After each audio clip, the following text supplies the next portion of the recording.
Elvis, Franklin, Jimmy, John, Costello.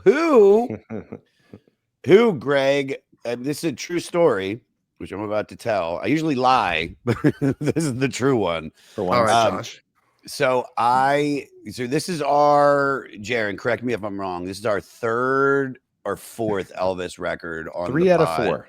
3 out of 4. Yeah. The other one, Morty said, we're going to be name dropping this guy, DJ Morty Coyle, who helps me prepare for this. Also, we do another separate podcast, and our most returning guest is a guy named Wayne Fetterman. You know Wayne, right? Very well. But yeah, he rules. Nice. Very smart. Yeah, We love Wayne. we love. And a great very good musician. He's one of my Piano favorite player, human beings. He is a 7-year-old in a 65-year-old man's body. Right. He is a man child. If you cuss around him, he blushes. But I guess it was like 2 or 3 weeks ago, we were doing the last Elvis record that we had done, which was My Aim Is True. And we did it with Lisa Loeb, who, if you remember, she brilliant singer-songwriter, had a real moment in the mid-90s with the song Stay. Yeah, obviously. Yeah, right on. So, excuse me. So we also great glasses.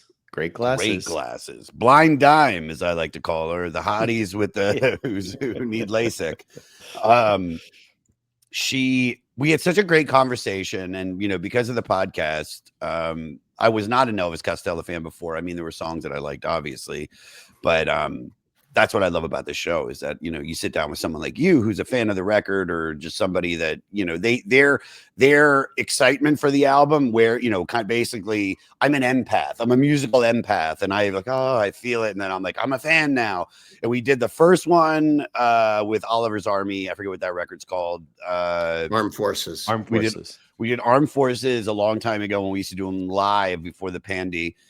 We did it with Dana Gould, another guy that Dana's a huge Elvis fan. Huge. And that was so rad to sit down with him too and talk about it. But then we did Lisa Loeb, and while I'm doing the podcast, Avery, another buddy of mine, hits me up and goes, dude, Paul McCartney is playing the Beacon Theater tonight. You got to get in line if you want tickets. He's only selling 300. Yeah. So I'm like, fudge, I'm here. There's no way I can do it. But I'm like, I'm going to hit up all my people, and I reach out to everybody. Long story short, I get in touch with the guy that gets me in touch with Paul's manager, and they go, he's not getting in tonight. It's damn near impossible. Where the list is full, everything's full. But tomorrow night, he's doing another show, and there's a chance I could get him on the list for that. So the next day, I go about my life, and right around 4 or 5 o'clock, I reach out to that guy, and he goes, let me check back in with him. And he calls me. He goes, dude, I got you. You got 2 tickets waiting for you under your name. And so I hit up, I'm going to name drop. I've already name dropped a bunch, so who cares? I hit up Bill Burr, my good old buddy. And I say, Bill, do you want to come? He lost him. He's gone. No, he's going into the void. He's going, no, he's into the void.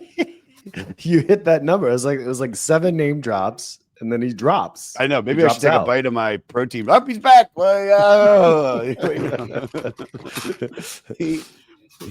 what I love so much about it, Greg, is that you went into the void, and as you came back, your hair was the only thing that was visible for a second. The hair stayed, but the rest of you. But is it him? He's disappearing into himself. Also, I know. This is like Inception, dude.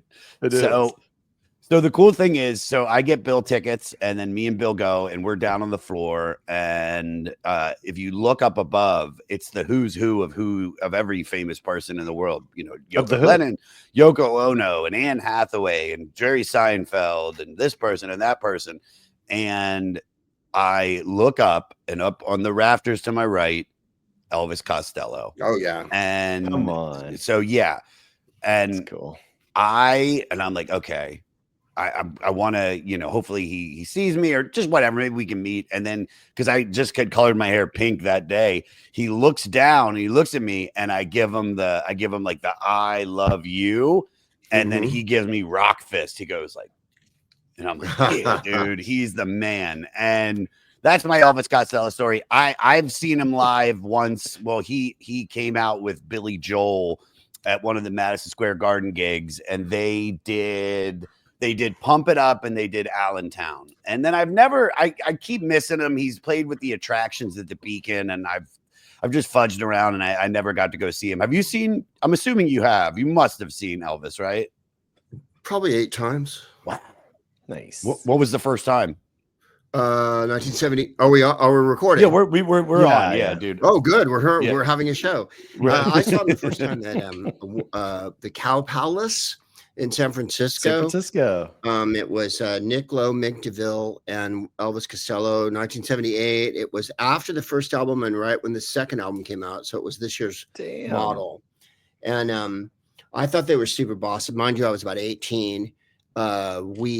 He ran on, and they plugged in, and then when they left, they didn't bow, they ran off, which I thought was so super boss when I was a teenager. Like, they didn't stop and bow or any of that jazz. They went boom, they ran on, they plugged in, they played their set, and then they ran off. And I was like, that is so, that's rage oriented. Yeah. And Mink DeVille was great. And strangely, years later, of course, when Willie DeVille passed away, I had always thought he was a Puerto Rican dude from New York. Mm-hmm. And then doing some research over the years, he's a white guy from Connecticut named Billy Borsey, and he took the name Willie DeVille.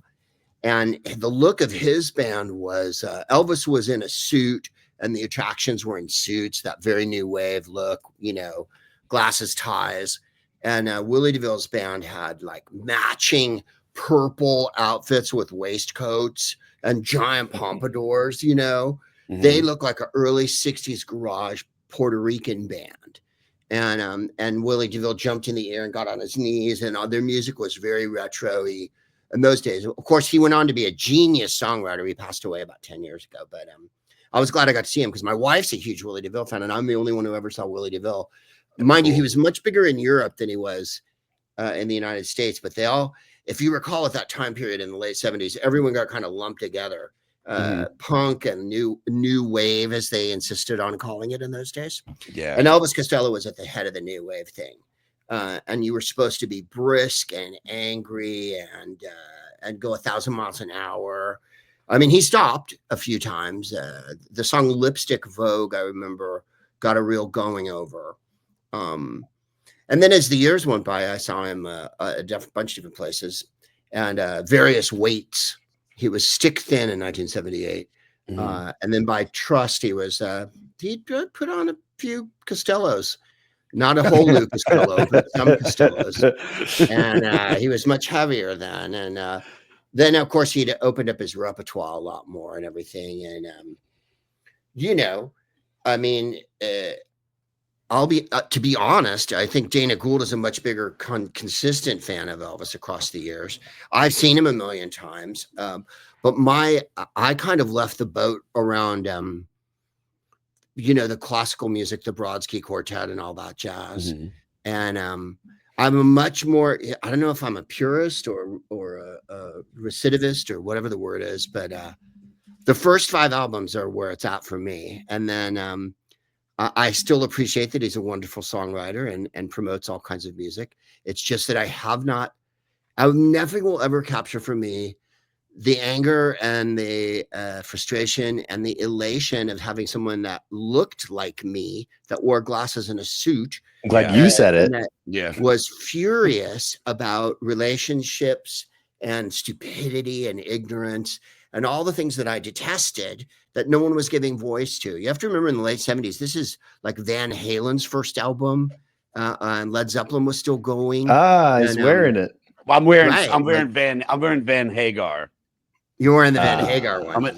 I'm a David Lee Roth fan. This is just the shirt that I put on that matched the pants last night, and I haven't showered yet, so we're still wearing them. But yeah, so he was really a new kind of item in the late 70s. I remember him saying, David Lee Roth saying, the reason why critics like Elvis Costello is they look like him. And yes, I remember Elvis Costello saying that he hated guys with hairy chests and big willies on stage, a la Robert Plant, David Lee Roth. Sure. Because he felt that wasn't what music was. Oh, we lost him. Jerry, you there? Yeah. Greg, can you hear us? We lost you. We lost you, buddy. Hold on. Oh, wait. Oh, no, he's saying stuff. That's probably important. I think he's muted. Hold on. Wait. We can't Can hear you you. hear us? We can't hear you. It seems like you're muted. Can't unmute your guest. Their mic isn't connected, it says. Oh, wait. There you go. Yeah, but it got Ooh, weird, though. It's a weird, different though. mic, though. It sounds bad compared to the other mic that was good. Boo. Is it I have no idea. disconnected, maybe, It's or because the something? bloody phone went off, I think. Here, let me turn the phone off here Okay, cool. and see if that does anything. How's that mic now? It still sounds bad. It still sounds like whatever you had before was fantastic. Right. Phooey. Well, it's impossible for me to tell here from this bloody camera audio. Let's see here. Default. That's not the one. Oh, I see. It went to my hearing aid. Here we go. It's better. Now you'll hear me better. There we go. We're back. You were saying about after the five. Yeah, pick up. Jared, remind him where he was so I can choose this because I don't want to. You were talking about how like he looked like you and like you liked that someone was angry about the things that bothered you as well, and the big penis rock stars were annoying because they weren't. I mean, I watched them all because realistic. I'm from the 70s, so I went and saw all those bands too. And I loved Aerosmith and all that. I think I played Aerosmith Rocks to death, but I was more into glam and the Tubes and because I'm from San Francisco. I loved Ian Hunter, who was in Martha Hoople. Yeah. And you couldn't get away from metal because I went to San Carlos High School, San Carlos is a little white suburb south of San Francisco, the whitest place on earth, home of the Plain Yogurt Festival. Take the fruit out, the powerful taste is burning our tongues. And at our school, it was Led Zeppelin and Bad Company and Leonard Skinner and all that shit. Mm-hmm. But I was a little more fruit oriented, and I enjoyed the Tubes because the Tubes did White Punks on Dope, and they were seditious, and they had a really sexy act on stage, and naked girls and costumes and very theatrical. And that was what I really loved. And then when New Wave came out, Elvis Costello, Joe Jackson, all that jazz, I really copped into that at the beginning because I'd just broken up with my girlfriend. All of his first couple of albums are all about breaking up, especially This Year's Model. Mm-hmm. And I think This Year's Model starts with, what is it? I don't want to kiss you. I don't want to touch. I don't want to see you because I don't miss you that much. Right. And so for me, it was, and to see someone wear a suit and tie like Buddy Holly, like I wear a suit and tie on stage, and I do it because I love jazz. And when I think of all the great jazz musicians, Coltrane and Miles, and I went and saw Ron Carter last week in Los Angeles, they dress to the nines, like it's that absolutely wearing the suit of the oppressor and then doing what you want within the framework of that. And I love that, Yeah. That's so cool. So we have this little mishmash to kind of catch everybody up since we've done 2 other previous ones. So I'm going to read this thing that DJ Morty Coyle wrote for me. Feel free to interject if you want to add anything, Greg, or whatever. But this is just so everybody knows what the fudge is going on. I've said fudge 3 times. For some reason, I don't want to cuss around you. I feel like I'm going to piss him off like Peter. This is not Wayne Fetterman. This is I not know. Wayne. I feel like I'm going to piss him off like I pissed off Peter Asher. And then, by the way, we got to get Peter Asher back on. Yeah, we need to get Peter Asher back. He knows everything. He knows everything. He hates me. Hates me. Well, not hate, but disdain for sure. All right. So we just talked about Elvis' debut record, My Aim Is True, with Lisa Loeb. So if you want some early biography, listen to that episode. So let's pick up what happened after the debut. After first album in 77, he put together his longtime band, The Attractions, which featured Steve Naive on keyboards. I love that name. Bassist Bruce Thomas and drummer Pete Thomas, who are not related. That band recorded and released This Year's Model in 78, which took all the talent Elvis displayed on his debut and matched it with the energy of a tight powerhouse band. They continued with 79's Armed Forces, which we did with Dana Gould a few years ago. That record solidified the promise of the previous record and brought him more acclaim and popularity. He followed with more singles and Get Happy in 1980 and Trust in 81, while each record was exploring new directions of musicality. So he wouldn't become predictable and were generally critically acclaimed and appreciated by his fan base. He wasn't getting the same previous radio attention, and his sales, were slipping after each.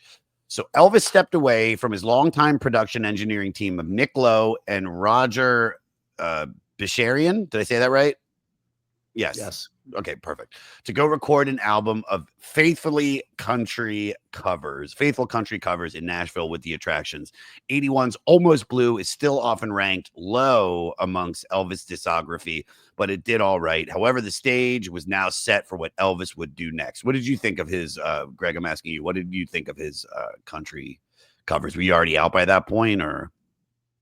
I liked it. I didn't buy Almost Blue. I liked the couple that were on the compilation album, which I can't think of the name of, that has a Radio Sweetheart, and Different Finger is on Trust.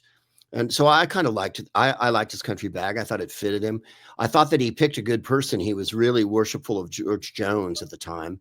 And George Jones is a superb country singer-songwriter.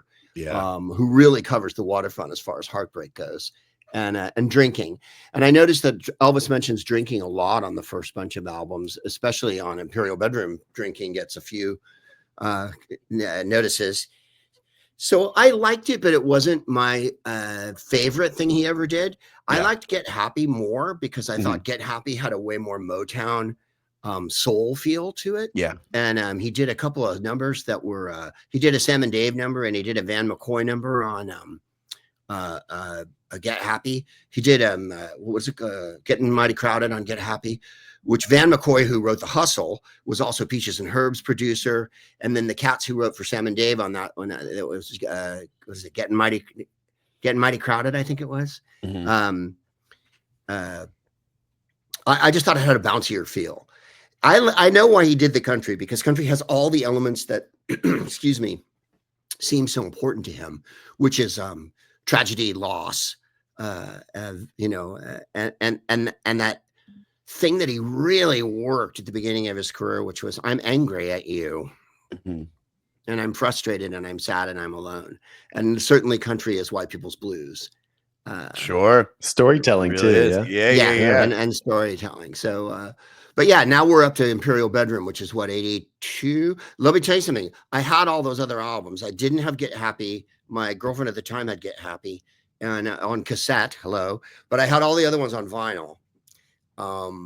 And probably still do somewhere.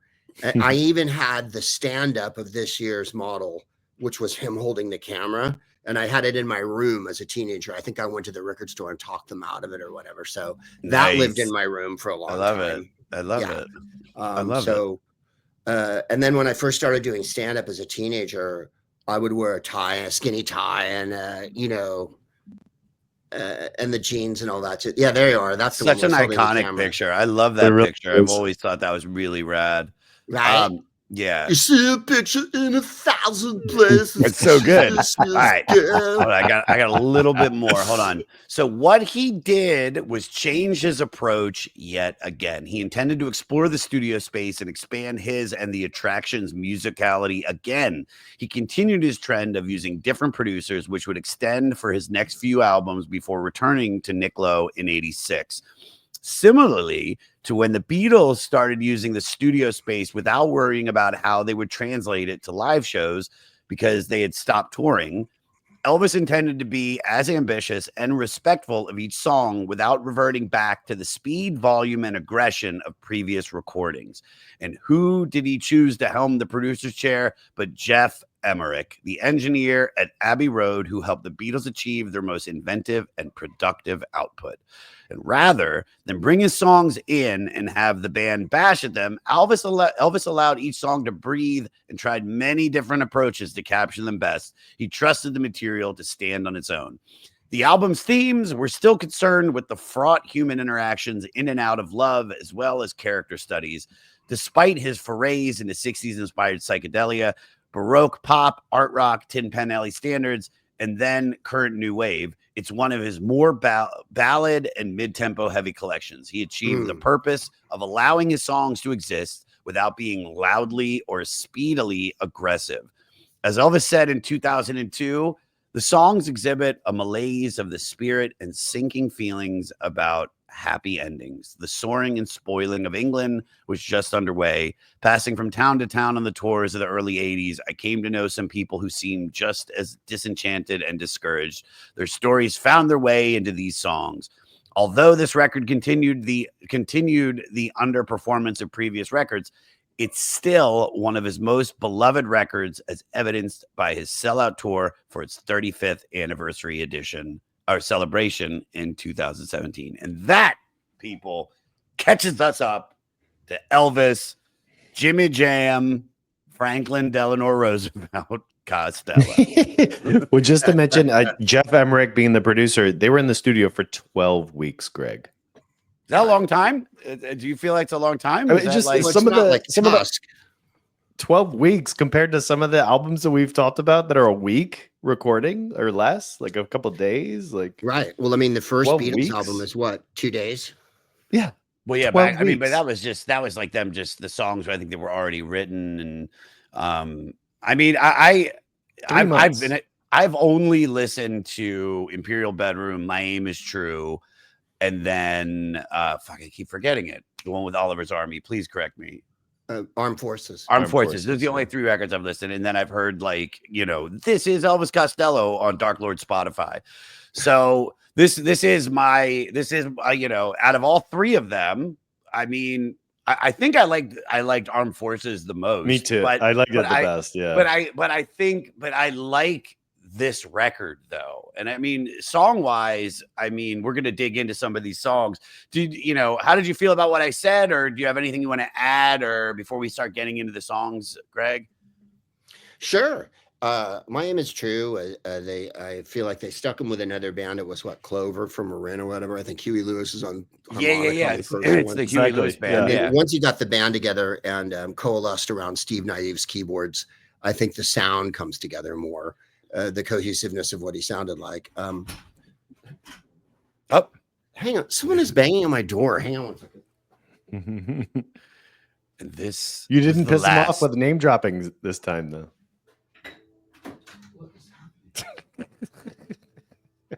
Lekka, come. All the bloody time on the road I've spent, and I've never had anyone phone me and bang on my door. Doing a goddamn podcast. You can hear the train outside. I'm in Springfield, Illinois, home of Lincoln. Oh, nice. We're working here in Springfield. That's the right song, but it feels. And we're going to Springfield, Missouri in a week, so we're playing every goddamn Springfield in the world. All the Springfields. All the many to go to.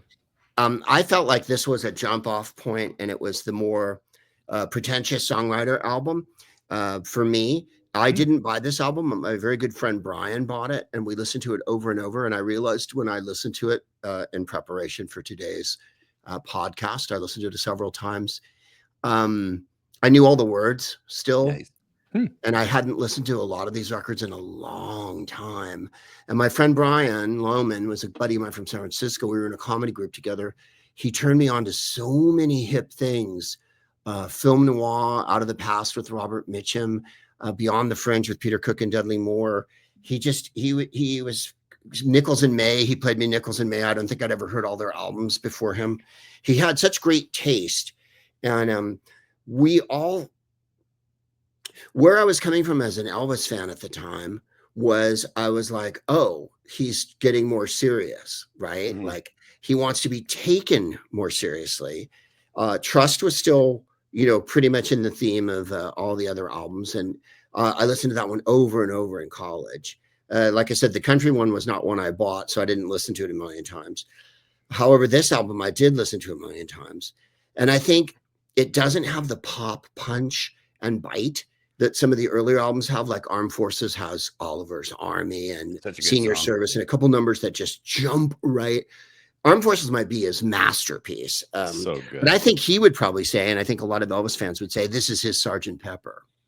Because he brought in the Beatles producer all of a sudden there's cellos and harmoniums and every manner of giga and different kind of instrument.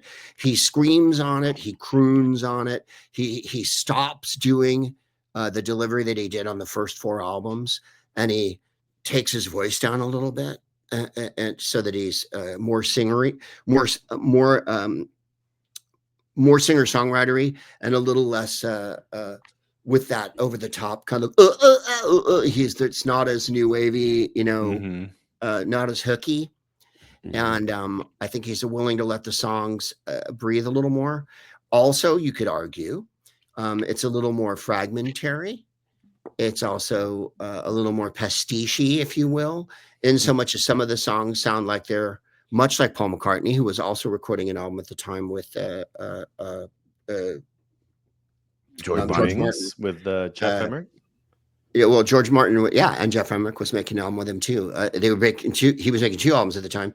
That one thing Paul McCartney does, and then I think Elvis Costello worships Paul McCartney, and quite rightly, is you'll notice in all of Paul's biggest songs, the song starts one way, then it changes into another song for the middle, then it comes back, and then sometimes it either goes back or doesn't go back to the other part. So sometimes there's 4 and 5 songs within one song, like for instance, Band on the Run, just for example. Band on the Run starts with a very slow intro, then it goes into a melody, then it goes into... Is that someone banging on my door? Hello? What the devil's going on? Housekeeping? Do you need fresh towels? I ordered, cocaine, but I didn't order it right now. Do you need cocaine? Right? I think and then Band on the Run, and then it goes into that giant crescendo part in the middle, and it's kind of a symphony when it breaks out into the big part, and then it ends on an entirely different note. And I feel like Elvis Costello gave himself that leeway on this album. There's a bunch of songs that start one way, Boy with a Problem or whatever, or even Pidgin English, like you were talking about before. All of a sudden, there's horns in the middle of it. There's a French horn. What? Where did that come from? And that's where I think the Beatlesy part comes in. And he also allowed himself the tempo to come down a little bit. Armed Forces is pretty, other than a couple of slow tunes, which are on all of his albums, 1 or 2 slow numbers, they tend to be pretty bouncy and punchy. And this is the least punchy of all of his albums. And the opening, are we going to go through the... We're going to do some songs. Here's what we're going to do. We're going to talk about some songs. We're going to find out a little bit about you. Because I like to use the album as a treasure map to get to know my guest. Sometimes it works perfectly. Sometimes not so much. But I've been thinking a lot about this, so I'm ready. I'm so excited. I know, Greg. This is a treat, man. And I mean, I was trying to say this at the beginning. Is when I remember the day the cable guy showed up to install cable into my parents' house in Germantown, Maryland. And the first thing that was on was Whose Line Is It Anyway? So I have been a fan of yours, and you've helped mold my comedic flow since the intro. And so this is why I do the podcast, man. I love the music, but I love to sit down with a guy that I respect and get to know you. And hopefully we're buddies. And I know we'll cross paths because I'll definitely see you at Sketchfest or some festival along the way. We all know, and Fetty Wap. And if anybody knows Wayne Fetterman, we're homies. Yeah. So Let's talk about the first song, Beyond Belief, coming in at 2 minutes and 34 seconds. Many Elvis Costello fans will point to this song as the best example of his unparalleled lyrical prowess. While the attractions simmer with dynamics before bursting at the end, Elvis delivers rapid-fire lyrics that recall Bob Dylan and John Lennon, as well as James Joyce and T.S. Eliot at their best and most cryptic. There's dense and often absurdly literate wordplay matched by clever rhymes, all delivered with a melody that utilizes Elvis's full vocal range. It's been described as a sort of articulated, hazy, drunken thought poem. It's dense, intense, and ushers in the nature of this album in just 2.5 minutes. Thoughts? Anything you want to add about the opening track? Well, yeah, I think the what you said about a Daisy Drunken album, he establishes it in the second or third line about the battle with the bottle. This battle with the bottle is nothing so novel. So clearly that's something he's dealing with right off the bat. And one of the things I appreciate about Elvis that I always appreciated is his intellectualism. And for instance, there's a line, so-called gentlemen and ladies dogfight like rose and thistle. Well, you'd have to know a little bit about English history to know what rose and thistle is. And on all of his albums, on Armed Forces, for instance, I think there's a line that goes, somewhere in the Quisling clinic, there's a shorthand typist taking seconds over minutes. Well, you have to know what a Quisling is or who Mr. Quisling is. And I appreciate that he never spoke down to his audience. And even as a teenager, I had to learn some of the things he was talking about, which I did, as opposed to getting mad about it, which people do now, because there's that giant intellectual drift going on in this country where people who are smart are suspect, where people with feelings are losers. And this whole motif that seems to be so very popular, or rather popular with the media, because they're owned by white supremacist, racist, Nazi dickhead assholes, just in my opinion. But of course, it's also the truth. It's a fact that I thought of, is that I never speak down to my audience. And I use lots of literary allusions, historical references, poetry, movies. And he always did too. And that was something I really appreciated him. I know there's not a hope in Hades, he says. Now, who's writing for a teenage audience that says a hope in Hades in 1982? Yeah, that's the kind of intellectualism that pissed some critics off. One guy called it a bunch of pseudo intellectual hooey or whatever. That there's a couple reviews that I read of this album that were just fantastic. They really lambasted him. Someone else said he was an English student waiting for us to grade his paper. You know, because he's so pretentious, right? Yeah. But I really like that part. Just like the canals of Mars or the Great Barrier Reef, I come to you beyond belief. Now you're left as an audience member to sort out what that means. He's not saying I loved her, she left me, I hate her, go away. It's not the blues, and it's not simplified rock and roll. It's been a long time since I rock and rolled, any of that shit. It's more oblique. It's more open-ended, and it forces you, the listener, to get involved intellectually and emotionally immediately. The thing I will say about the thing you read is that number, Beyond Belief, is all about the drums and the bass. There's very little, if you notice, of hardly any other instruments till Steve Naive's weird whirling organ comes in the middle there.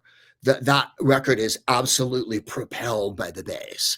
And then when the drums come snapping in, and it doesn't have a beginning, a middle, and end. There's no verse, chorus at all. It's one long poem set to music. And I really think it's the outstanding song on the entire album, because it elucidates so much anger, frustration with himself, with his listeners, with what's going on. Of course, there's always an object of desire in it, or whatever. What is it? Through a two-way looking glass, you see your Alice. You know she has no sense for, in a sense, she still saws. What is it? Charged with insult and battery, her body moves with malice. Do you have to be so cruel to be callous? Which is a line directed at Nick Lowe, because Nick Lowe wrote an album called Cruel to Be Kind, which was a phrase that got bandied around a lot in those days. So he's not only is he, like the Beatles, referencing other people's work within his work, he's referencing his own work within his work. And I just think it's a sensational record and it's also the clippiest one. It's 2 minutes. A lot of the songs on this album are 4 and 5 minutes, and they kind of go on and have many movements. And this record has one movement, one forward propelling movement. And if I was going to recommend a song off this album to someone who never heard the album, this would be the song I'd say to play, even though I don't think it's characteristic of the whole rest of the album. It sets the album up intellectually and emotionally, but it doesn't sound like anything else on the album. Well, it's more in line with the other albums previously to this, but he's matured a little bit. He also credits the drummer, Pete Thomas, for giving the song the needed energy that he was looking for the album. That's what I mean. Like that record is completely propelled It doesn't have any of the stops and quirky starts that other his records. It doesn't have the poppy organ thing. It's a swirling, whirling mass, and in so much as it's almost a tone poem, because he's just throwing all these phrases at you one after the other. You know, my hands are clammy and cunning. She's been so suitably stunning, and all that jazz. So I really feel like it's a powerful opening cut, and certainly what roped me into the record. Yeah, he does. What I love about him is that he really does give you the feeling, like it gives you like an elite sense of being, you know, it's almost like on a similarly like intellectual level for someone like me. That's like, you know, I went to college. I'm not stupid at all, but it's like you listen to him and you definitely feel, like you said, he's not talking down to you. And then you and your wife have the podcast, The Smartest Man in the World. Where do you get that self-assured chutzpah come from? Like, where does that, because obviously you are well-versed, but it's like, to call it that's, you know, where's that all come from? Well, that was a joke. When I first started doing it, I talked to a comedian friend of mine named Phil Bowman, and Phil's a writer and wrote a bunch of the Wayans Brothers early movies and stuff. And he said to me, and I knew him for years from San Francisco, he goes, here's what you want to do with this podcast. We were just having a phone conversation before I really started it. First of all, everybody was interviewing everybody, if you recall. The real beginning podcasters were Jimmy Pardo and them, and they would interview other comics and whatnot, or other people. And I thought, well, the one thing I'm not going to do is interview people, because everybody does it. So I'll just have myself as the guest. And then at the beginning of the podcast, I would take questions from the audience. And Phil Bowman said to me, take questions from the audience and brook no dissent. And that made me cry laughing, right?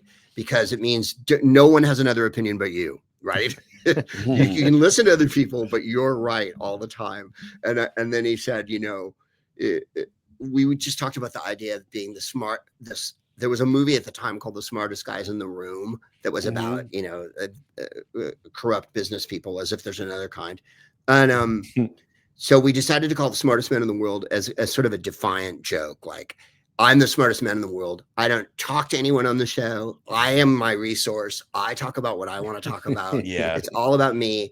And then what ended up happening, of course, was people started bringing me books, poetry, art, tchotchkes, toys, baseball cards. And so before the show would begin, I would start to go through all the stuff people brought me and talk about it and elucidate on it and read from it.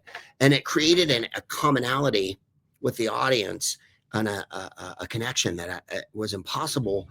I thought stand-up was the shortest distance between a performer and an audience member. Like Public Enemy said when they first started, we're the news, right? We're the news. We're telling you what's what. And I took that on board, and I loved Elvis Costello, and I love different authors. I hesitate to say Cormac McCarthy because he's a noted fascist and sexual predator, but his wordplay and his unrelenting intellectualism in the face of everybody wanting there to be punctuation and explanations really excited me. And this album is sort of the same thing. It's like Elvis's statement of, I don't have to tell you what I'm fucking doing. I'm just doing it. And you're going to come to me or you're not going to come to me. He had made some hit records, and he carried on making. I think after this, he did, what was it? Every Day I Write the Book. And, you know, he tried to write some more sort of pop numbers and have a hit. Yeah. As my music teacher told me in college, Joel Selvin, the rock critic, he said, you guys need to know that even all your little heroes like Elvis Costello are trying to have a fucking hit record. There is no discerning between commerciality and art. They're all one big thing. And the question is, can you do your art within the world of making a living? Right. Yeah. So having said all that, and this is all 101, but not for everybody, as you know, a lot of people haven't come to this realization that that their favorite artists are also involved in making money enough to live. And that when people, oh my God, that person sold out. Well, maybe they didn't want to live, as Lou Reed said, in a basement in New Jersey. When Lou Reed did a Vespa ad in the 80s, everyone got on his dick and were like, I can't believe you've done that. Yeah. And he was like, I wanted some money. Yeah, right. You know, like, is that okay with everybody? Everybody else makes money and no one tells them that they're selling out. And having said that, of course, the next 30 years of his career, he carried on the same motif, talking about cancer, talking about transvestites, talking about drug addicts, talking about the lower end of society that no one talks about. And that's the genius of Lou Reed. Like, there isn't another American rock and roll artist that embraced poetry, homosexuality, deviance, and did it with a loving and caustic embrace that elevated it at once and made it into poetry, and also was a real stern look at it, you know. And I think Elvis Costello is the kind of person who slaps the audience around a little bit. The first track's not very poppy. The first track's not very accessible. It's this grinding, whining, wheezy, whirling thing with all these weird catchphrases thrown into it. And you're supposed to just jump on this ride and get with it, you know? Yeah. As opposed to like Every Day I Write the Book, which is clearly, you know, chapter 1, you know, and then chapter 2, I fell in love with you. Like, there's no I fell in love with you shit on Imperial. Not at all. I love that. Again, this is why I love doing the show, because now it's like I can't wait to re-listen to this record now. Yeah. All right, dig it. All right, Tears from Before Bedtime. I want to move on to Shabby Doll. Unless you have anything you want to add about Tears Before Bedtime. It's a very good, it's a cute one. It's a little closer to the earlier albums. It could have been on Trust, I think. Mm-hmm. I don't want to talk about what is right. How wrong can I be? How wrong can I be before I am right? It's a very Elvis Costello sentiment. Shabby Doll is a phrase he heard someone else say. It was either in a movie or I can't remember where he picked it up. Mm-hmm. He calls himself a shabby doll. He calls her a shabby doll. So it's not necessarily talking about a woman. Now he says I'm a shabby doll at one point, but for me, the first minute of the song is amazing, but the second minute of the song, when Steve Naive comes in with the piano part, is when that song becomes way more moving. I think the piano part in that song is superb, and I always thought Steve Naive is the unsung genius of all of his albums. From I almost said the Imposters, from the Attractions. The Attractions. Yeah, I agree with you. I think the piano part is phenomenal in this. It's most people know that John Lennon had acquired an old Victorian era event poster and essentially used most of the text as the lyrics to Being for the Benefit of Mr. Kite from 67 Sgt. Pepper, which was engineered by Imperial Bedroom producer Geoff Emerick. Elvis tried to do the same with this by basing it off the title he saw on another old burlesque poster he saw in a hotel dining room. Lyrically, it explored themes of betrayal and rejection as a man refers to his aging wife by the title only to become her shabby doll by the song's end. Almost everyone has at least one relationship that ended before they were ready. What was your most profound one? Well, when I was in high school, I had a girlfriend, and then, you know, I fell in love with her, and we were in love, and then she broke up with me, and then she started dating one of my friends. This happens to everybody on earth, you know. I was 17 or 18, and I got really sad. And the first couple Elvis Costello albums, or as I believe said, are about revenge and anger. And so that was why I loved him so much. He was really speaking to me then. By the time we get to Shabby Doll, I had another girlfriend. And I could sort of understand. I think he talks a lot on about 4 or 5 albums about the confusion of relationships. And he's someone who had a wife, then didn't have a wife, then had another wife, then didn't have that wife. And then now he's on his 3rd wife, is it? And now he seems reasonably happy with the 3rd wife. But I think when they were touring during those first 5 or 6 years, they were drinking a lot. And they were picking up girls. And I think he was really confused about what a relationship was and where it was going to go and all that jazz. And he also, I think, was furious over the way the commercialism of sexuality, you know, like a song like Chelsea or The Surest Girl or whatever, where he's forever talking about how women are presented and how they're, you know, categorized and whatnot. And I think he was always trying to break that down, like the song Girls Talk and stuff like that. What does he say? I heard you mention my name. Can't you talk any louder? Which is a very funny line, you know.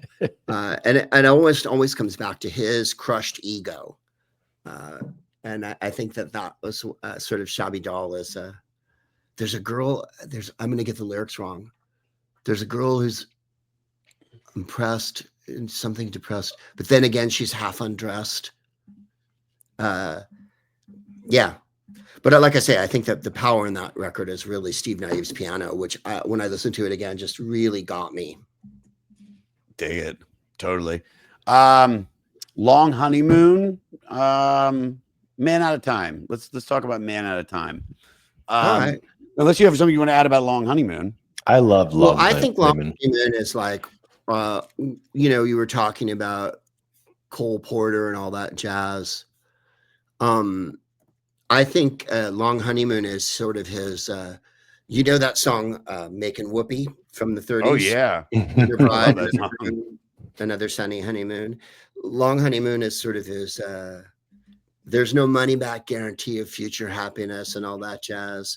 And then also it's got that very sort of French cabaret motif. I think that's one of his, trying to be like an old-fashioned songwriter, Tin Pan Alley. And then Man Out of Time, I think, even at the time, listening with Brian, my buddy, we would say that this was his Dylan song. The fact that it starts with that big guitar riff and him screaming, and then it sort of devolves into the organy, Positively 4th Street thing. And then, what is it? So this is where it came to hide when it ran from you, right? Like all of a sudden he's revealing this terrible secret. I really think Man Out of Time is the other best song on the album. Some people have called it his best song. It's a really good song. I mean, The Man of My Love is a crime, but will you still love? It's about being confused, like all of his records are. But I really feel like that one has a lot to go for. You go ahead. Oh, well, I feel like the motif on that song, what is it? To murder my love is a crime, right? I want to pull the lyrics up as we get to each song. Yeah. Right? I want to make sure you don't have to put them up on the screen, but I'm just going to start following along as we do it. Something about there's a tuppenny halfpenny millionaire, and then he talks about tabloids again. The short hair of the public imagination.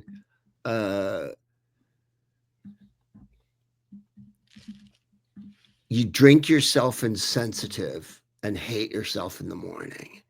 Yet another reference on this record to, I think, what was going on at the time with him, which was epic drinking, and then regret about the epic drinking. And I just think it's a very complex song, and has several different movements. So I have, as an example of what Elvis had learned over the last few years in albums, the beginning and end of the recording has the original attempt at an approach at arranging the song. As Elvis once said, originally it was very up-tempo, aggressive song. I had made this mistake several times. At the end of Imperial Bedroom, I came to terms with the fact that I was sacrificing the power of certain songs to this mad pursuit of tempo. Man Out of Time, is the one time I said, no, stop. Let's play this at the right tempo. Lyrically, it's closer to something that could have been on Armed Forces. It's about one of the government sex scandals at the time. I'm going to see if I can fuck this up. That's what the line from Minister of State, the pretty things of Knightsbridge line from Minister of State refers to that. Yeah, the Profumo affair. But as people often find out when they're writing songs, Elvis saw a reflection of his own life in the critical content. Those that follow you on social media know that you don't back down from the critical view of and taking to task those in power. Do you think there can ever be a return to something resembling normal, or are we out of time? That's a very important question, and one that I don't know that I can answer fully in the podcast here. Sure. I don't know that anything ever goes back to normal. I think we include what's happened now and we move on from there. Is it ever going to be the way it was? No, because we let white people break the wall down and make the government Russian traitor Nazis. And after 4 years of white supremacy and COVID and all the terrible things he did, white people let him back in for another chance, even after knowing that he really should have gone to jail for 4 years. So no, I don't think we go back to normal. Will things get better? Yes. Why? We had a black woman run for president. That would have never happened when I was little. I always try to point to people all of the positive things that have happened over the years. We have a black woman on the Supreme Court. We have 3 women on the Supreme Court, 4 women on the Supreme Court. That would have never happened, or 3 women rather, 4 when Ruth Bader Ginsburg stepped down. But these are improvements. And the thing that the Nazis can't deal with and can't realize and can't grasp, which is why they're fighting so very hard right now, is that you can't put the genie back in the bottle. There's going to be drag shows. There's going to be gay people. There's going to be trans people. There's going to be women, and they have rights. And no matter how much you enlist a bunch of drunk, drugged up asshole billionaire types or whatever it is that their big plan is, which I don't see, as Martin Sheen says in the movie Apocalypse Now.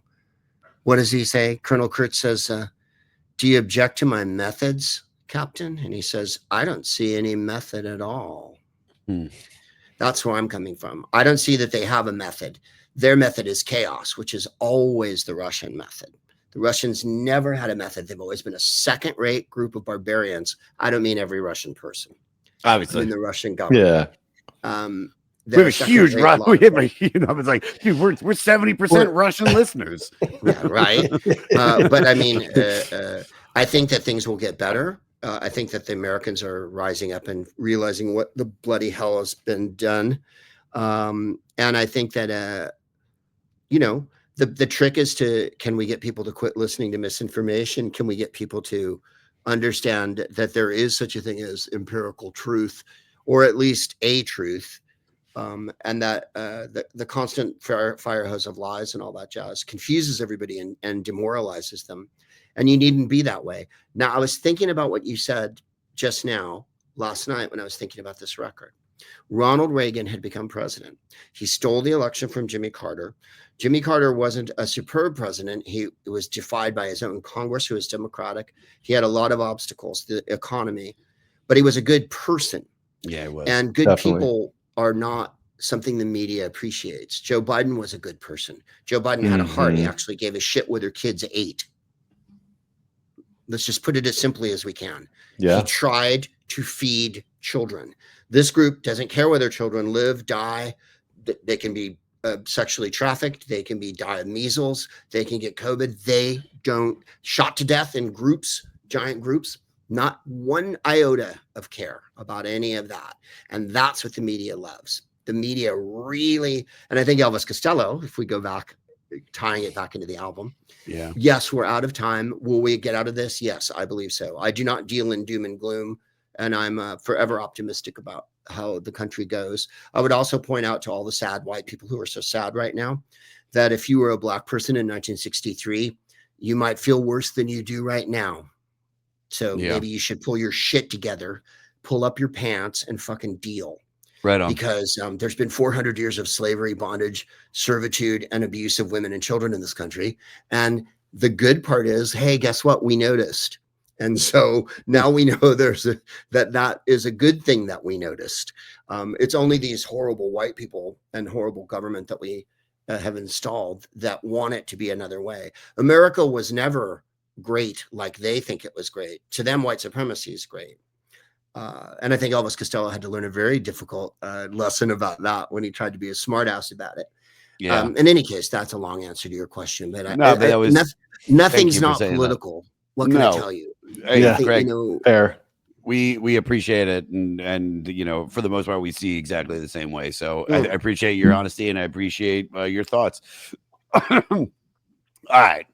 Now, we did, but I'll tell you this though. When what's his face? I was going to say when Biden got elected. Remember Jeremiah and I put up that song "Riding with Biden." Yeah, and I got this message from this guy, and he was like, I love this punk. So you never went political, and I was like, yeah, but that's just how I feel, and blah blah blah. And so if you lose some people, it's not that's what I love about the podcast, because we've had on right-leaning people, and it's there's always going to be opposing views, and hopefully we can all meet in the middle. And if it's about our love of fucking Elvis Costello, then hopefully that's what it is. But I appreciate what you said though, Greg. So thank you for that. My father and I didn't see anything eye to eye, but we always talked about baseball. So there's always some sort of. There you go, dude. Music and sports. I wanted to mention a couple of things that he says. We were talking about his poetry and how important it is that Stephen Sondheim talks about it a lot in his 2 books about writing lyrics, that lyrics are a form of poetry, but they are not poetry in essence. They are a kind of poetry, right? Mm-hmm. The lyrics have to be shorter. Lyrics have to be more concise. Lyrics have to be more evocative. Then a poem can go on and do lots of different things. You would say, oh, in Xanadu did Kubla Khan a stately pleasure dome decree where oof the sacred river ran down to the through caverns measureless to men. That's not a song.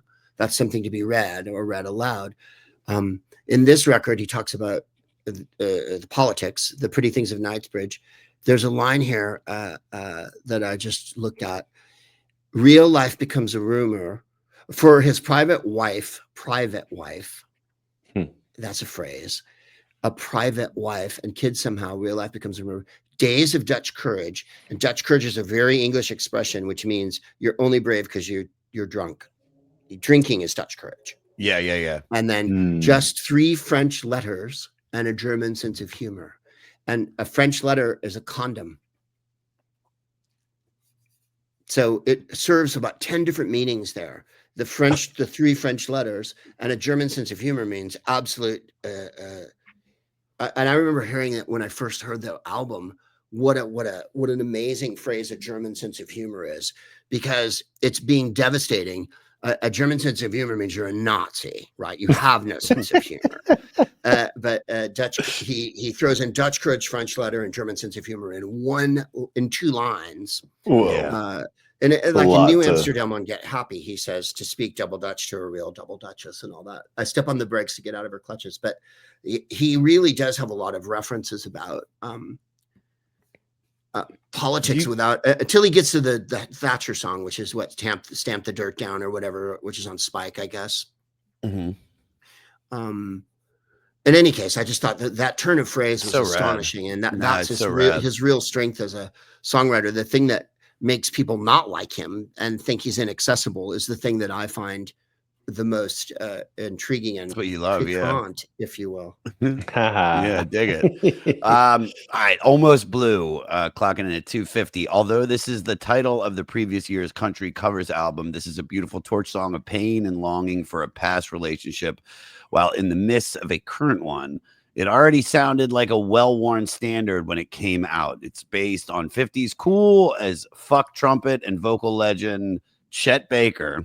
That was probably like we always talk about like Deftones and Portishead as our fuck music. Yeah, my dad definitely fucked a Chet Baker, dude. How can you not? Gorilla's gone. Dude, fucking My Funny Valentine. I mean, it's heart-wrenching. It's so sexy. But his song, The Thrill Is Gone, which became a big hit for B.B. King in 1970. Years later, Elvis was honored when Chet Baker covered Almost Blue shortly before his death.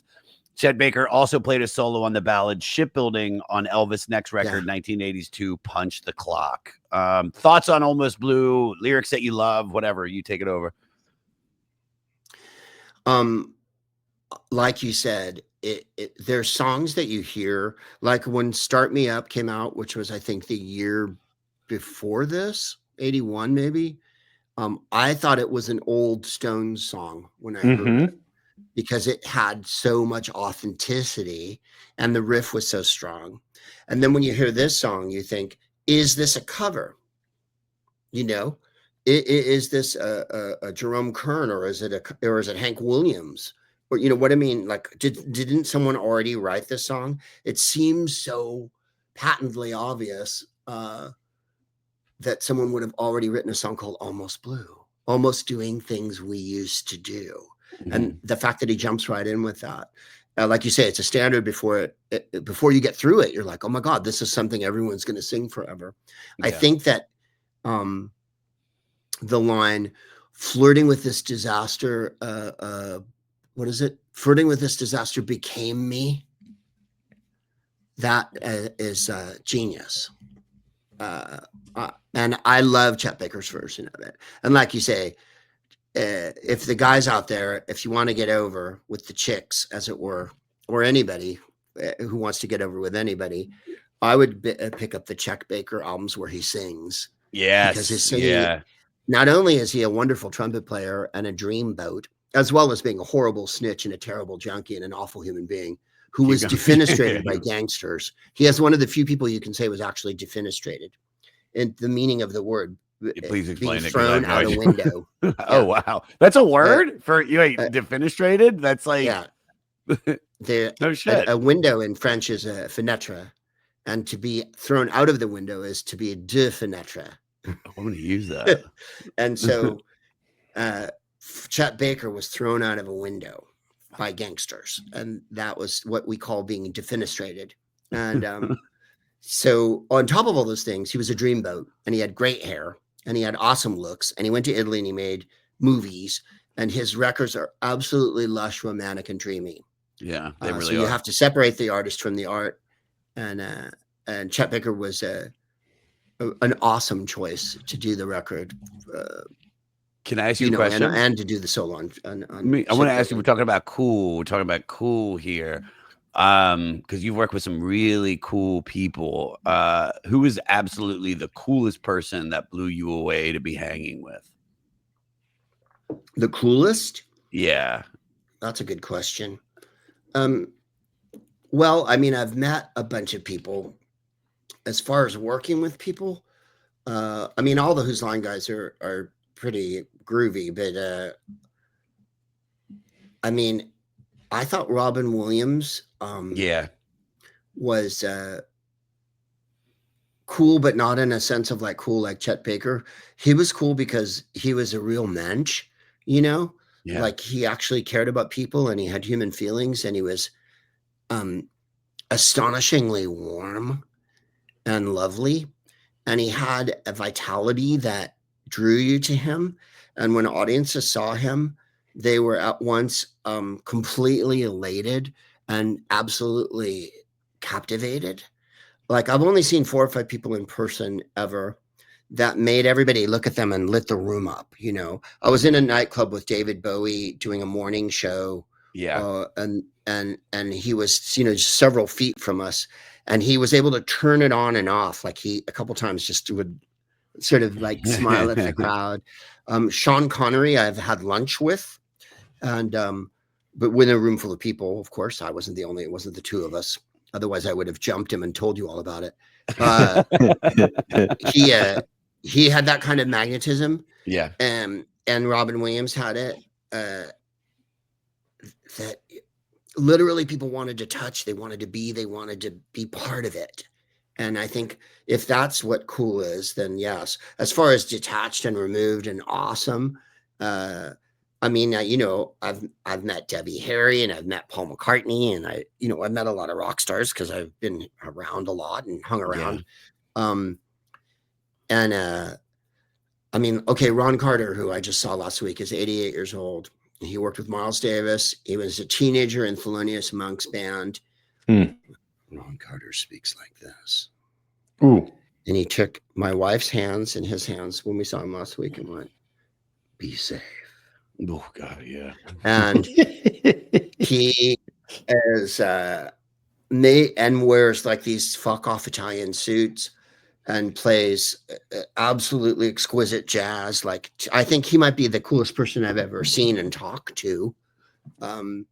Like if we're talking the definition of cool like that.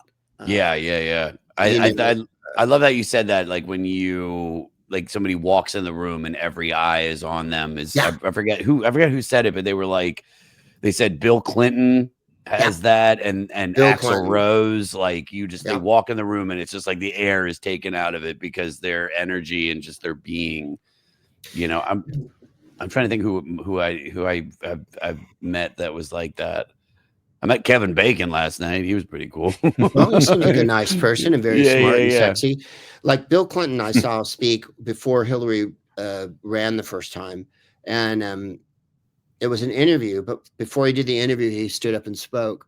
And he spoke without notes off the top of his head for maybe a 45 minutes to an hour on a dazzling variety of subjects because he had insane knowledge. And I've seen Hillary Clinton speak. I've seen Jesse Jackson was the most exciting speaker I've ever seen. Sure. He whipped the crowd into a tizzy. I've seen Kamala Harris speak. I've seen Governor Walz. Governor Walz has that awesome sort of, gosh darn it, we're all going to do this, like really, awesome. I've seen Dylan a bunch of times, but Dylan doesn't have magnetism on stage. Yeah. He's really, you got to come to him, He's soft-spoken, yeah? Yeah. He's low key. Like, I think if you talk to him in a conversation, you'd be riveted. But Bill Clinton is a rock star. And my friend Jeff Davis, who I'm in the group with, who called me earlier and interrupted the fucking show, we talk about it a lot. Quentin Crisp, the great English writer, wrote a book called The Naked Civil Servant about being gay in England before the war and how he was very flamboyant. So he got his ass handed to him and he had to deal with lots of different stuff, but he never backed down. And he talked about going to see Marlene Dietrich in the 50s when she used to do her cabaret act. And Marlene Dietrich wore an entire bodysuit underneath her gown so that her body was the way she wanted it to be. And she had what we call a makeup facelift, which means you take your hair and you have your hair person pull it back so that your face is tighter, right? Yeah. And then she'd come out and talk and then sing. And like, she wasn't a very good singer. If you've ever seen Marlene Dietrich sing, like, it's not about her, like, she can't, like, melody is not the emphasis here. She'd sing like this, And he said it was all about applause. The audience came to cheer for her. The audience came to root for her. And Marlene Dietrich's genius was she was sexy enough and still looked like enough herself and was still able to do the act that, that whether you wanted the continental, I slept with all these guys, I'm world weary, I'm sophisticated, I'm smoking, I all this. She allowed people to love her. And we talk about it all the time on stage. We talk about it during, you can see her there with her gender bending. A lot of times she wore men's clothes. Look at these eyes. Oh my God. Yeah. And she's not a great actress. She's not a great singer. She's just an amazing movie star personality. She's one of these people that's just got charisma, or as the kids say, riz. And Robin Williams, Sean Connery, Bill Clinton. Yeah. Strong. I'm glad you said Robin Williams being from the Bay. Because San Francisco. I said I'm glad you said Robin Williams being from San Francisco. I mean, he's such a legend there. And well, that's the thing. Like, I interviewed before he died. I was being interviewed at KQED Radio, and someone said, "Who's your biggest influence?" And I said, "Any comic from my generation in San Francisco. Robin is our Elvis Presley, man. Yeah. Sub references, intellectual, dick jokes, vaudeville, all at once. Really esoteric, doing Shakespeare, and then talking about your dick for fucking half an hour, like all in the same package, right?" Yeah. But he had the ability to let goes high, goes low. Love him, and that I think is an astonishing. Elvis Costello doesn't have it. He's fun on stage. I wouldn't say he's the warmest person that ever lived. Crowds love him and they want to love him and all that.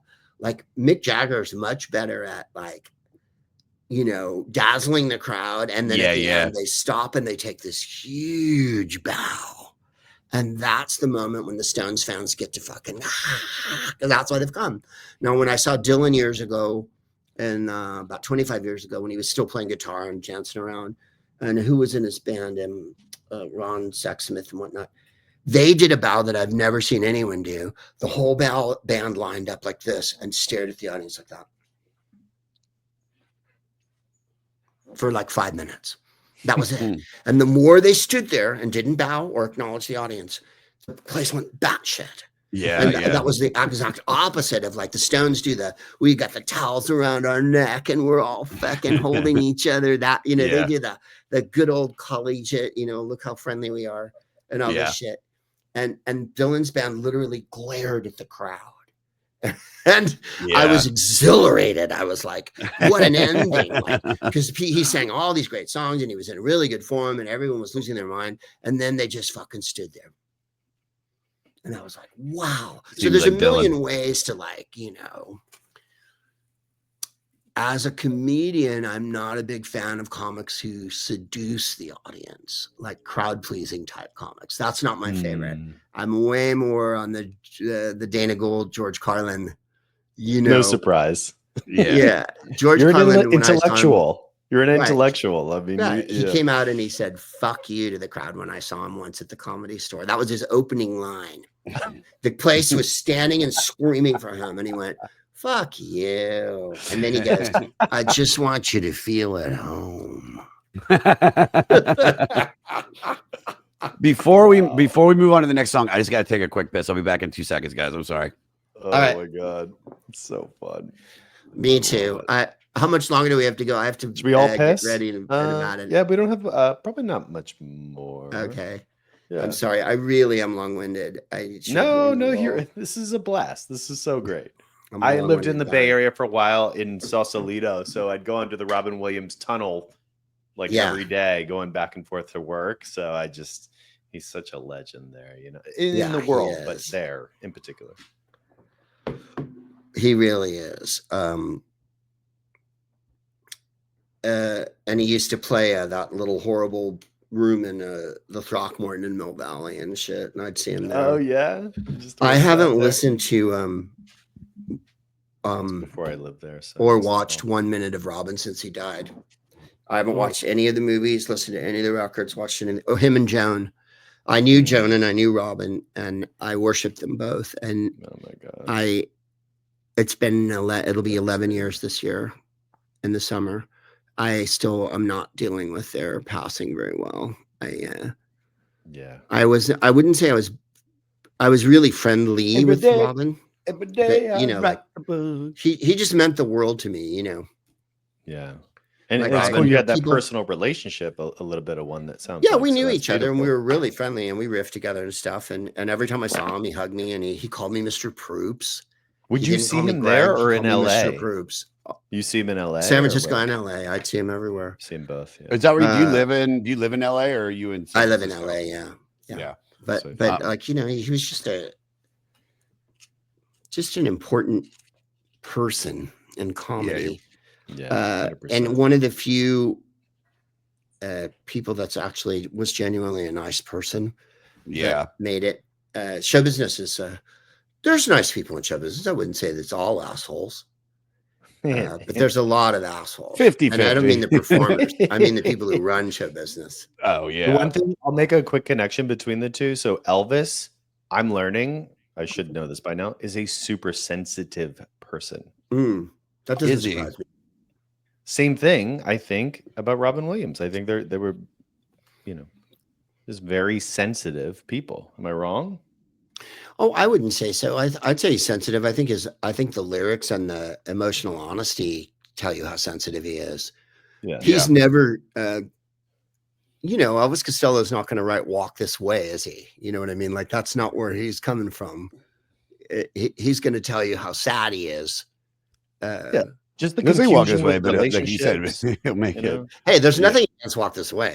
Again, and I understand why people like comics that are seductive and make them feel good and all that. Listen, I'm in an improv group. I mean, that's what we're doing tonight.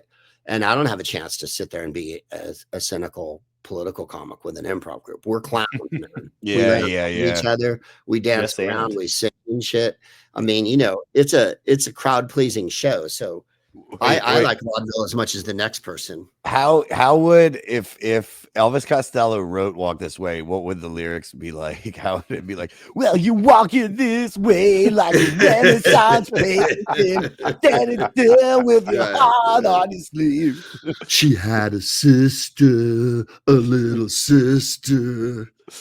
I shouldn't have kissed her. And then he would rhyme "kissed her" with "Mister" and "Fister," and those are like 5,000 rhymes, and then there'd be some oblique reference to Nebuchadnezzar or something, or some fountain that failed him in the Middle Ages.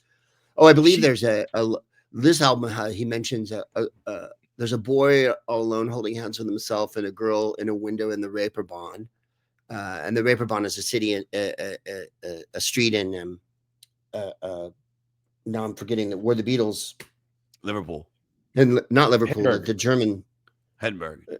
Yeah, and he never fails to make some sort of oblique reference that no one could possibly hope to understand. Like I said, the Rose and Thistle line, right? Yeah. That's British history, man. Rose and Thistle is like It's a deep really shot. specific, It's deep cut. you know. Yeah. She did it all for the nookie, all for the nookie. By nookie, I mean beyond good and evil by Nietzsche. That's the nookie. All right, let's try to get through a couple more of these. I mean, as long as you got time, we got songs, dude. All right. In every home, thanks in no small to the orchestral arrangements by Royal Academy trained attractions keyboardist Steve Naive. This is the most produced and Beatles track on the record. Thoughts on this? Because I feel like this is the Beatles influences on the fucking sleeve here. Very much so. And it's got that big horn break. And then the part that's the Paul McCartney pretentious part is the oh, heaven preserve us. Yeah. Oh, heaven preserve us. And that's a very anachronistic line to throw at. We're talking about someone who was writing music for young people in the early 80s. And to throw that line in is really, you know, goes in the face of everything you would ever be taught about what teenagers are supposed to like. Right. Right. And then what is it? She's going to cop a packet if he ever finds her between the sheets. That's a British phrase, right? That no one would know about. Oh, lying on a slag heap of blankets and magazines. She's only 35 going on 17. And when you get the boot, that means when someone beats you up. Yeah. And it can also mean when you're shown the door. Yeah, I was going to say, it's like getting like, there's several. He always uses total double meanings, triple meanings, double entendres, all that stuff. He would have killed it. Yeah, this one's the really pretentious one.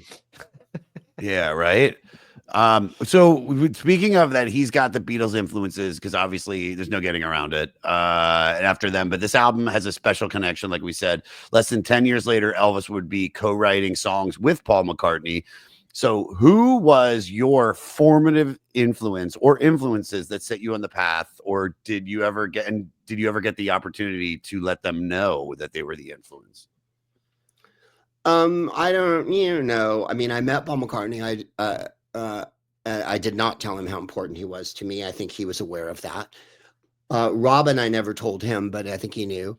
I've told a couple of the people who helped me in my life that I loved them and that I appreciated it, which embarrassed them totally because no one ever expects it. I never got to meet Richard Pryor. I've met Lily Tomlin, but I wasn't going to tell her how much she meant to me. I think a lot of times you have to just sort of take it on faith. As Tom Petty said, you have to take it on faith that people understand how much they meant to you. I appreciate it when people tell me. So I guess people do appreciate it when you tell them. As far as comedy influences, I think a lot of the old time comedians I was really influenced by too, because when I was a little kid, they were all still on TV. And I mean, not just Dick Van Dyke and stuff like that, but Laugh-In and all that, which was great. But all the old comedians were still on TV, like Jack Benny and shit were still alive. Bob Hope, and they were still on TV too. Jackie Vernon and whatnot. We were talking about Willie Tyler and Lester the other day. I brought him. I remember that. Yeah, you remember Willie Tyler and Lester? Yeah, of course. He was the black ventriloquist, and he had a black doll, and his black doll, his dummy, was Jive, Lester, and he wore little hip glasses, and he had a hat, like a newsboy hat, because I was hip in the late. And if you watch that movie Summer of Soul that Questlove produced, where they show that concert in Harlem in 1969, and it's got Sly and the Family Stone and Gladys Knight and Mahalia Jackson and the Staple Singers, it's got like the Fifth Dimension, like just every great black act from that era is in this concert, right? Like Sly and the Family Stone comes out and they're amazing. In the middle of it, Willie Tyler and Lester, man. And there he was. And I was so happy to see him fucking coming into Lester. And then Lester would turn and go, "Y'all are jive," right? Like, yeah. It was like he turned ventriloquism on its head because there wasn't a black ventriloquist, and his dummy was like a hipster, you know. Yeah. And you know, with all comics, and you've talked to enough of them, especially Wayne and Dana for that matter, we all wanted to be musicians and songwriters, but we weren't, and so we talked instead. And I think a lot of times musicians really want to be comics. And I would say Elvis Costello is definitely a musician who, if he wasn't a musician, might have been a writer. Yes, for sure. 100%. I mean, every time I go see Billy Joel, he's got an act. He's got his jokes in between each song that get laughs. I mean, good laughs. Is it the same every night, Josh? It was always very similar. Yeah. Like he would do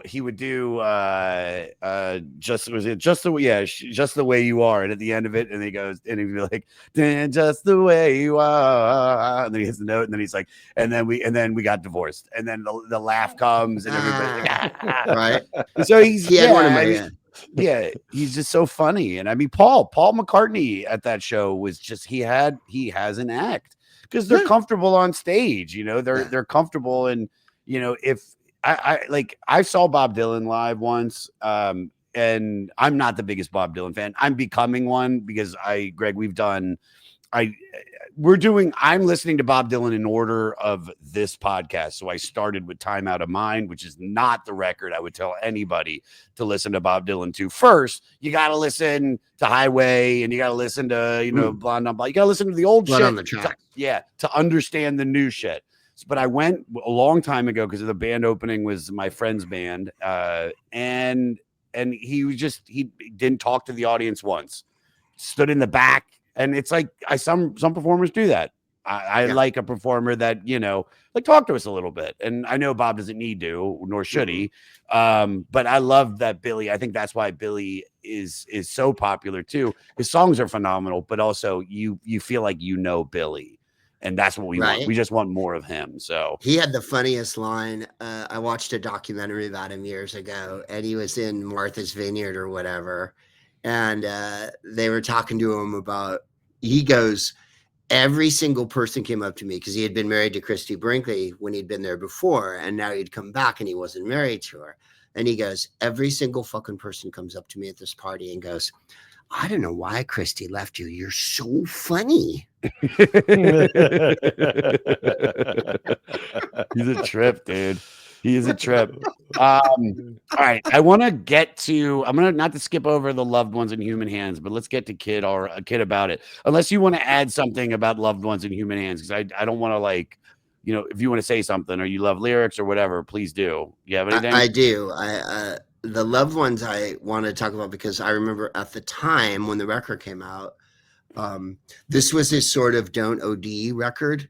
Like he wanted to talk to people who were callous and careless, of which he might have thought he was one himself. I don't think he was very druggy, but the whole idea of what would the loved one say is don't die young. You know, what does he say? You're a danger to yourself. The ugly little scenes run around your bed, the ugly little dreams, you get the needle and no thread. What does he say? Don't pin a medal on me yet. They might be waiting for you. And then at the end, ILOVE, I love you, and all that. I always thought it was a cautionary song. A Kid About It, I think I think it was after he saw Lennon get shot, or after that moment that my favorite whole moment on the record is when he goes, so what if this is a man's world? And then he goes, I want to be a kid about it. And, you know, like just being vulnerable there, like we were saying, Aerosmith is not going to show you that they're sad and vulnerable there. Give me back my sadness, he says. And that's an interesting thought for someone to write a song about. People don't usually in songs ask to have their sadness back. Yeah. I love his lyrics. Sometimes he takes himself so seriously. He makes Oh her my movements God, does he ever? mysteriously, slow, fast, or furiously. It's a big Yeah, responsibility with a face full of mixed ability. It's just, he's great. Like yeah, the way he rhymes. I mean, we were talking about it, JT, me and Morty. It's like, it's like listening to like the hip. He's like Eminem. It's just the way that he's like using these like Totally. hip hop. It's hip hop. But it's also the way that Eminem is very smart, and he's telling a story, and it's like obviously like he is an intellect, because if you can write like that and studying the word, it's like Elvis is a fucking genius, man. I see why people really dug him. Yeah. Do you have anything about human hands? Do you want to add, or can we jump into kid about it? Your call. Well, we just did kid about it. Loved Ones. We did Loved Human Ones, Hands is another one I think that's really I'm confused about my relationships, and all I really wanted was for you to love me, and all this jazz. I think is the theme of that song. I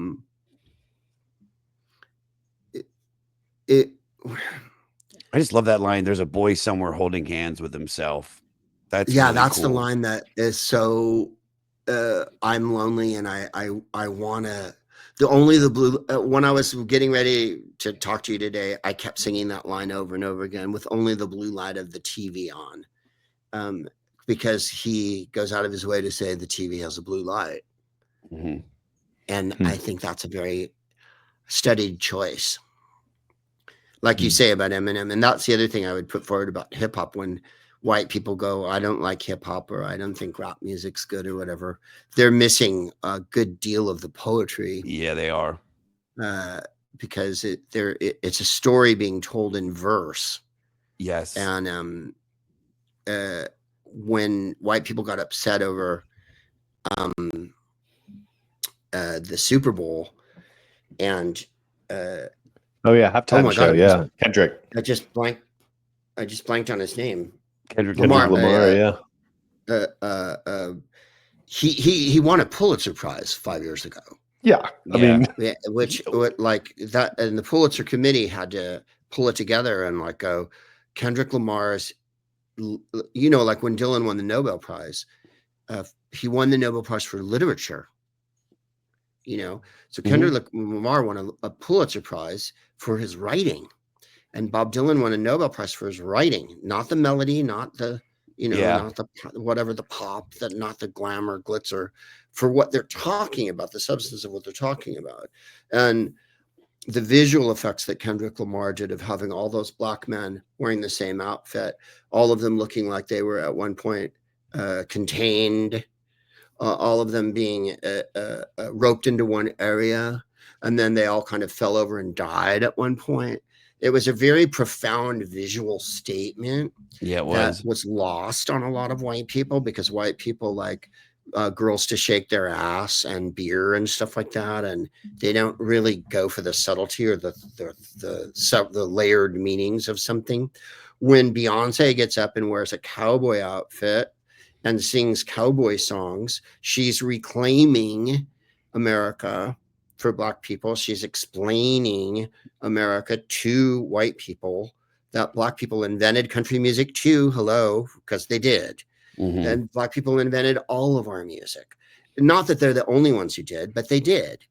And black lesbian women invented rock and roll. Sister Rosetta Tharpe, Big Mama Thornton, Bessie Smith, all the black lesbians you can think of. They're going to make a movie now with Lizzo, has been working on putting a picture together where she's the one I just said, play the guitar. My God, my blood sugar's so low. It's really hurting my recall. And Sister Rosetta Tharpe, who is an excellent guitar player. And so I think that's where Elvis Costello is always working on 2 or 3 different levels. His lyrics have many, many meanings, and they can mean whatever you want at the time. And, you have to get, I think if there's any critique of the album, it's that he croons very samely through a lot of these numbers. Kid About It and Human Hands and all that. and the topic's the same a lot. The topic is I'm lonely and I'm confused or whatever, but it's an important topic. But I mean, someone like Kendrick Lamar or Beyonce to me is they're so important and give me such hope to carry on. Referring to your question earlier about are we out of time? We're not, because look at those artists and how upset everyone got at Kendrick Lamar for doing something that he was asked to do by the NFL. Yeah, right. Yeah, I know. And so he told a little story. You wanted someone to tell you what was what. Well, you picked the wrong one. And then he brought out Uncle it's on them, Sam. yeah. He brought Uncle Sam out, except Uncle Sam's black all of a sudden. Right there, that visual. It's a jailhouse. It's a slave ship. It's incarceration. It's America being built off the back of black people. And then there's the visualization of America, the flag, the colonies that were not free, right? Even Delaware was a slave state. And so it's an extraordinary choreography moment, and it's a very powerful visual. Yeah, you can see what's going on there. And the face is covered. Are they people? Are they individuals? Are they a group? Or, you know what I mean? There's a million questions you can ask philosophically. Yeah, you can. About what he's doing. It was difficult to hear his lyrics unless you had the closed caption on. Yeah, because he goes quickly. And if you don't already know his songs, you don't maybe know what he's talking about. Having Samuel Jackson come out as Uncle Sam in the beginning, I thought was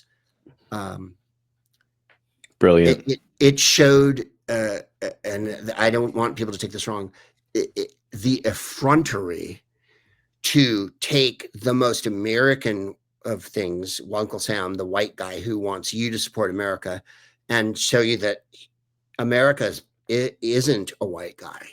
That everybody loves Samuel Jackson as an actor and as a person. And so no American went, oh, I hate that guy. I can't believe he's dressed like Uncle Sam. So he flipped that on its head.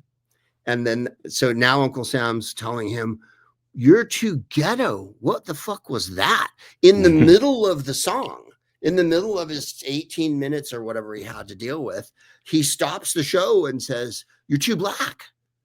You know, de-black it up a little bit so white people will like it. And white people are watching going, what's happening? Yeah, right. Because my expectations are that I want rappers to come out and be entertaining and like Snoop Dogg, and there's girls and hoochie mamas and people are shaking their ass and they're singing about money and cars.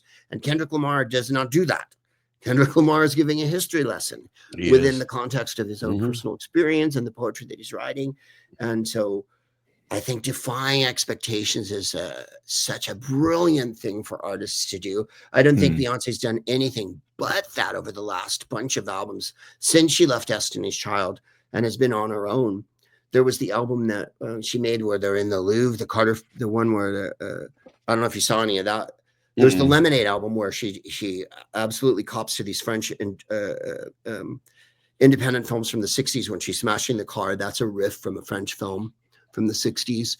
The one where she's in the Louvre and has all the black people standing in the Louvre to reclaim the Louvre as a white spot of art and culture and to put black people in the middle of it. And then she says, get off my dick. And it's and then the cowboy thing, you know, because people, when the country stations wouldn't play her, and then when they wouldn't give her a country Grammy and all that shit, you know, when they wouldn't put her at the NMA or whatever they're called, the country made the CMAs, yeah. Willie Nelson said when Ray Charles made Modern Sounds in Country and Western that he saved country and music. Country music wasn't as popular as it had been, and it was kind of flagging. And then he did I Can't Stop Loving You. And it was a gigantic hit. And it wasn't just a hit on country stations. It played on the pop everywhere. Yeah. Everybody knows Ray Charles, I Can't Stop Loving You. And then when he went to his producers, Ray Charles said, I grew up in Florida, man. What do you think I fucking listened to? You know, country music. Yeah. Like he goes, I listen to gospel and all that shit, but like, and so he made them play him like 500 songs. And then he picked the 10 songs that he wanted to do on that album.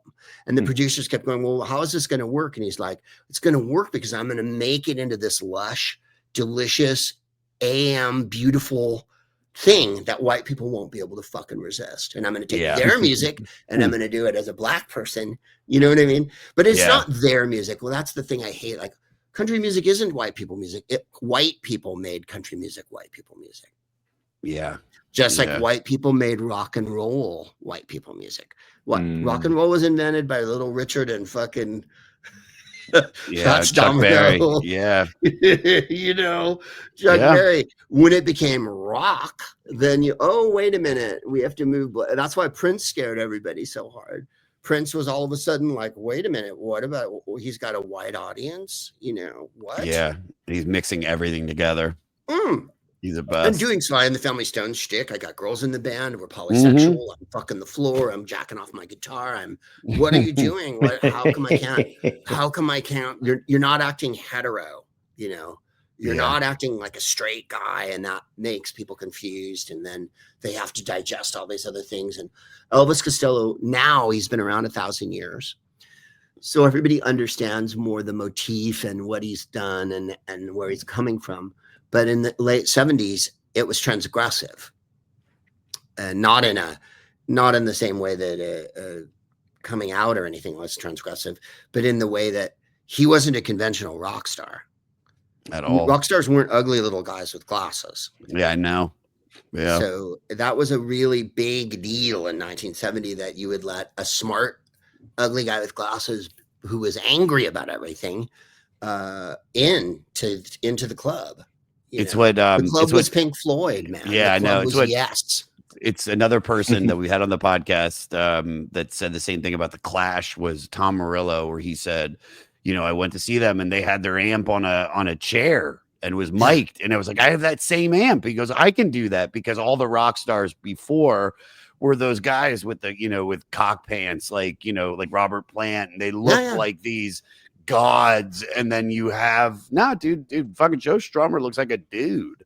You know what I mean? Like, he just looks like a regular dude. And the same thing with Elvis Costello is now speaking to the community of like, I'm not want to call them nerdy guys, but you know, intellects or people that wear glasses that, you know, it's because all they had before that was Buddy Holly, and he died way too young. So yeah, I can imagine.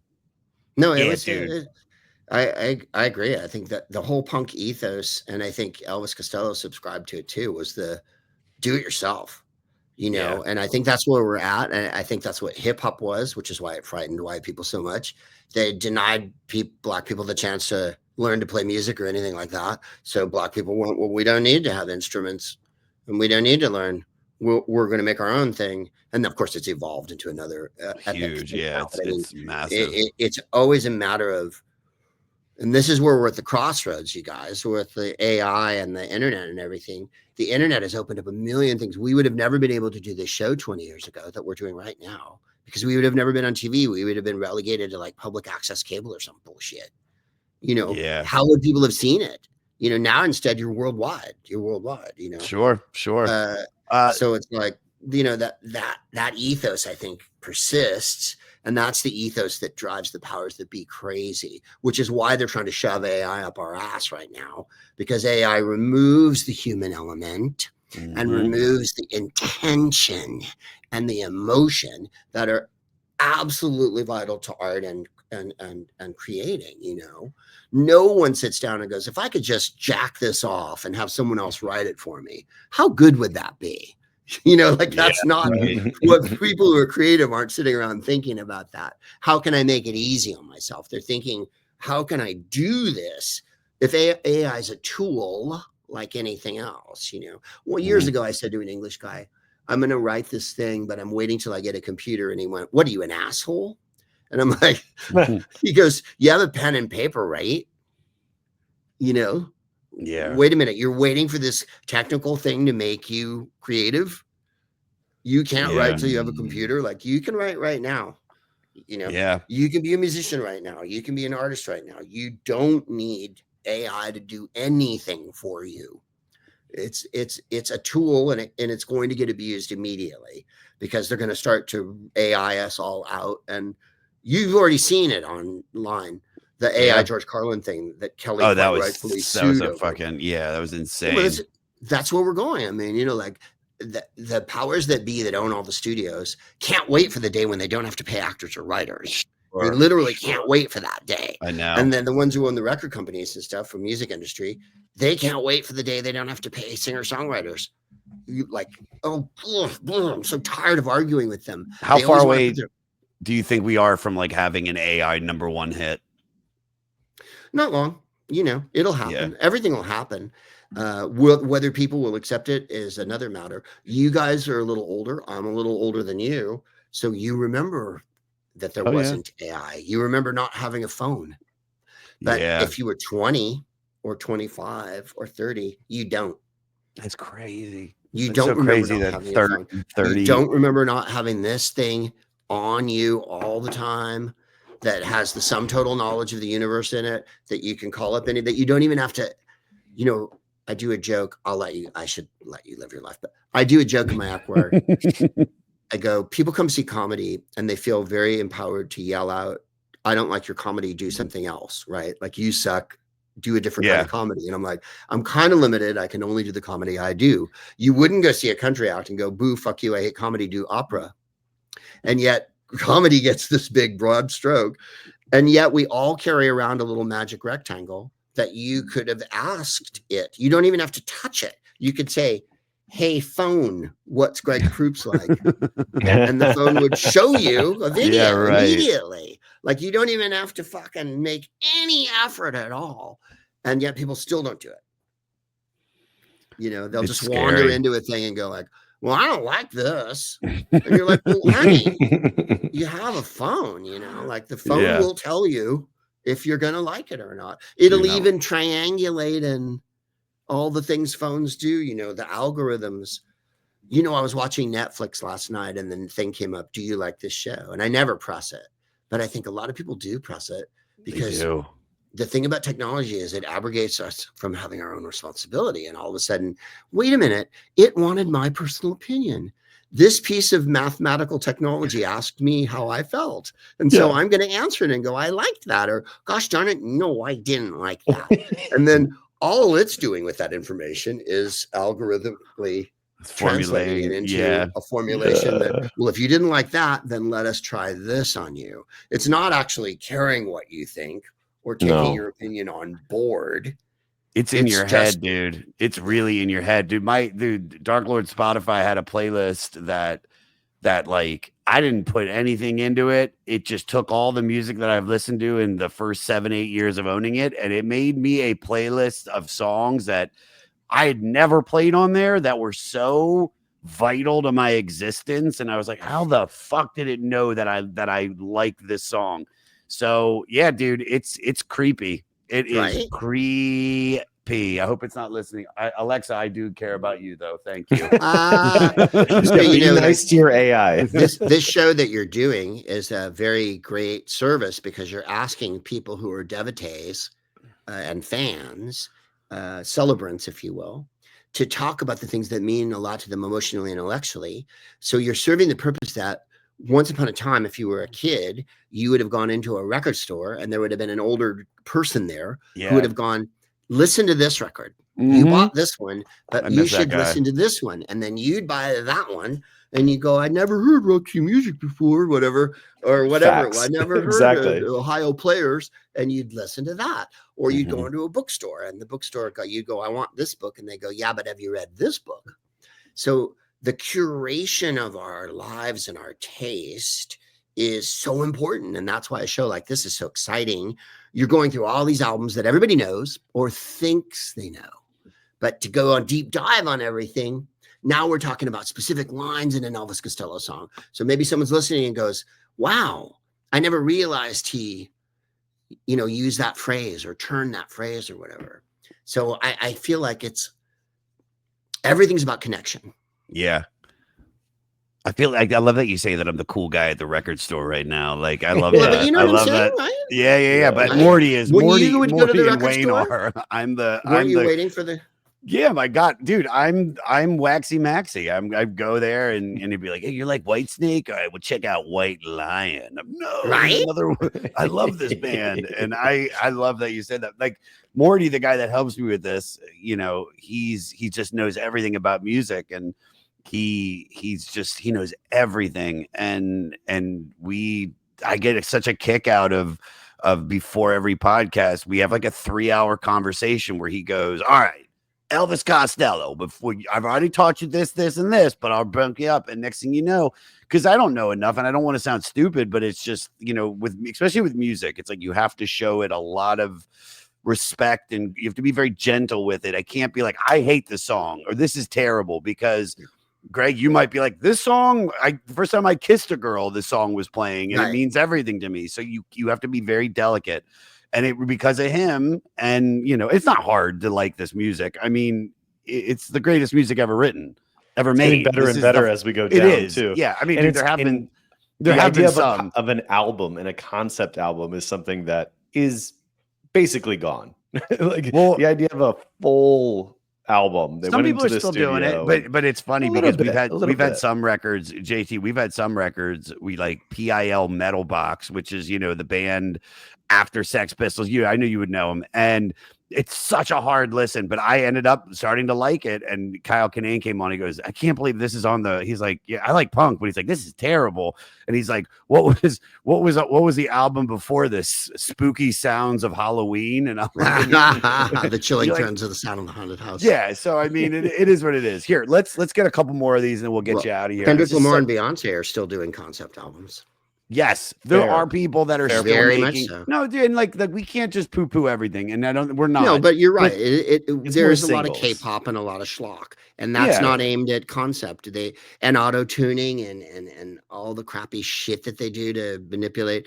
I mean, I'm not putting down Sabrina Carpenter or Dua Lipa. I'm sure people really love them and find them wildly entertaining and are marvelous. They don't speak to me as an individual as much as they would if I was a 12-year-old. But they're not for you. Yeah, they're not for me, right? You can still dig on it, but you can still dig on it. But it's like, and I like Dua Lipa, I can hear a song go, "Oh, I really like that," but I'm not going to put on a record and be like, "This is a genius," and this is that. It's formulaic. This was a hit for this person. Copy paste and put it on her. Luckily, I believe that some of these people are really putting their heart and soul and love into every record. I would like to believe that. And, but we find that was why I didn't, when I went through my existential, crisis where I started doing this, I could have found new music that moves me, but I was like, dude, there's so much great music that I never listened to. And I really should dig into this because it's important. And to know why I love Radiohead, OK Computer, I bet you I'll find that in Roxy Music or something else that I've listened to. And that's why this is continually, dude. And then sitting down talking to you and having like a guy that knows how to like really bite into and explain the taste of what we're eating. It's important to me, and I love it. I'm more. Jeremiah will tell you, dude, I've wanted to quit this so many times, and then with Senator Al Franken was the guy that was like, dude, you got to keep going. He's like, you got to keep going. He's like, you're almost done. He's like, I was like, you're not. I was like, we got 5 more years. He goes, all right, well, that's still spent 3.5 doing it. And I'm like, you're right. How many are you up to? We are at almost to 3 years to go. We're at 3 years and like a couple months. Okay. Yeah. And dude, it's getting better and better. And now I'm, because we had started it, and then Spotify came on, Dark Lord Spotify. They fucked with the show, but paid us a lot of money, and then they left, and we had to basically rebuild from that. And it was tough. And it's tough to go from no money but love, a lot of money, and then I got kind of lazy, and I let Morty do everything, and then I just had to rebuild it. And now it's like I go out on the road every weekend, and it's really cool when these fans come up to me from the Fleece Army, and they're like, dude, you got to keep going, man. Like I love this. Like, it's so important. I look forward to it. I listen to the record. I do this. I take notes. And that's what's keeping me going. Yeah.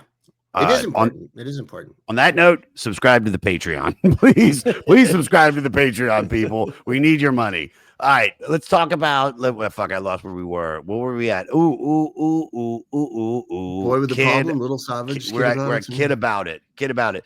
This gospel-inspired waltz is about a man who wishes he could return to a simpler time and seriously settle down with the immature lady in his current relationships with them. that nostalgic longing for a before time may have something to do with the fact that Elvis wrote this the morning after John Lennon was murdered in December of 1980. Where were you when you found out Lennon died? I was doing the play Equus at San Francisco State, and it was in between. It was intermission right before I had to get naked in the second half. Wow. And one of the crew guys came up. There was no phones then. Someone had heard it on the radio, I think, and said John Lennon got shot. And I remember being a very pretentious 19-year-old actor at the time, thinking, oh my God, that's terrible. I was a huge fan, of course. I grew up with the Beatles. And then thinking, I don't have time to mourn right this second because I have to go right back on stage. So, and this is what performers do because we're so inconceivably shallow. I went, use it. Use it emotionally. Yeah. Let it propel you into the second act where the kid has a breakdown and goes crazy. Like, let the emotion of knowing that John Lennon got shot hold that, because I didn't have time to cry. Yeah. I had to go on stage. The next day, of course, we all flipped out. But that was so, yeah. It's a very specific moment, isn't it? Yeah. Is that really wrong for you to use the emotion like that? No, I don't think so. I don't think so. I mean, I was in a play. It was intermission. I had to go right back on stage. The second half of Equus, he blinds a bunch of horses in a sexual freak out, and it's a pretty weird little play. But the second half of the play is when the real freak out happens. And so I thought, well, I have to have this emotional freak out on stage. I'm going to fucking take what I'm feeling and just fucking channel it and, get out there and lose my shit. Yeah. I mean, he was so important to so many people. Like, oh my God, he was a genius. He was, I mean, flawed for sure. Flawed for sure. But I mean, and I always say that to people is like, we'll never, people my age, because I was born in 79. Like, the Beatles are huge. We'll never understand just how big they were unless you lived through Beatlemania. Yeah. It's the same thing with Bowie. It's like, I remember we were talking about one record and he said, he was like, and it was an event. And I go, so just when this record came out, this Bowie record came out, was an event. He goes, anytime Bowie put out a record, it was an event. It was a whole thing. And I think that's, back to what we were just talking about. There's so much coming at us that, it's hard to differentiate we know what's big. We know Beyonce's big, and we know Kendrick, and we know Sabrina Carpenter, but we'll never, it's like, does it reach some guy in a village in Bosnia? Who knows? Like, but Michael Jackson did, and so did the Beatles. That's what's big about it. Any thoughts about Kid about it? You want to add or lyrics? No, just what I said before, that it's another song about being sad and wishing a relationship worked out and all that. I'm going to have to push on here because I have to get ready and put my clothes on. All right, the show clothes on. Let's fuck. All right, well, to be continued. Let's just wrap it up, I guess, because there's so much more to talk about. But dude, it's like Morty was like, just push through, Josh, try to get through all these songs. And it's like, it's tough because there's so much to dig into. I guess, fuck it, dude. Let's do final questions and get out of here. Okay. We might as well. All right. One, please come back because this was so much fun. I hope you had a blast. Dude, this was great. Before we go any further, promote away anything you want to promote, please. And we'll do it at the beginning and end too. And I'll also just say, since we're skipping over a bunch of the songs, this album is worth listening to. Having listened to it, I was resistant and like, oh, did I love it as much as I remembered? Then listening to it a couple times, I did love it as much as I remembered. On the other hand, I wouldn't say it's my favorite Elvis Costello album. And then my phone, because I was listening on my phone, played Save It for Later by the English Beat right after this album was over. And I became all of a sudden completely joyful and happy, which is another record, Special Beat Service, that came out this year or right around this time. And I saw the English Beat a couple times too, and they were a superb band. So I had a lot of thoughts about, this particular album. It's kind of a challenging record, but it's also worth it if you want to get into it as an Elvis Costello fan. The first 3 or 4 records are the heart and soul of that period of him, and then the later records were into another bag. So my plugs, I have a film club called the Greg Proops Film Club. My wife Jennifer curates it. We show it at the Los Feliz 3 Cinema in Los Angeles for the American Cinematheque. And you can go on gregproops.com and see all the pictures we've shown. We just showed Bells of St. Trinians, which was a hilarious. You guys would love this one. It's a girls' school in England in the 50s, and the girls are hellions, and they make gin in their science class, and they sell it, and they gamble on horses. It's just and the headmistress is a guy in drag, and no one says anything about it at any point. It's played by an actor in drag. He plays himself and his brother in the movie. It's called The Bells being like bells, like Belle, Bell, the Bells of St. Trinians. And I don't know what we're going to show next month. I think we're thinking about Orpheus by Cocteau, or even maybe Pillow Talk with Rock Hudson. So we cover the waterfront. And then in my podcast, The Smartest Man in the World, that I do with my wife, Jennifer, is on gregproops.com. I have a new album out. This is the cover of it. It's called Purple Shasta Raccoon. I recorded it live. I improvised it in San Francisco. And all my other albums are out as well. The Resistance and In the City and French Drug Deal. And those are all on gregproops.com as well. And then I'm on the road with Who's Live Anyway this week. And I don't know when this comes out, but it's Ryan Stiles, Joel Murray, me and Jeff Davis and Laura Hall from Who's Line. And then this week we've got Tim Meadows with us tonight. And, nice. Last week we had Dave Foley, Gary Anthony Williams. We have a lot of people play with us. So nice. Yeah. We're on the road, and we are doing 100 dates this year. So yes, we're coming to your town. Great. Check him out. You're seriously, this has been so much fun. What's your favorite song on the record?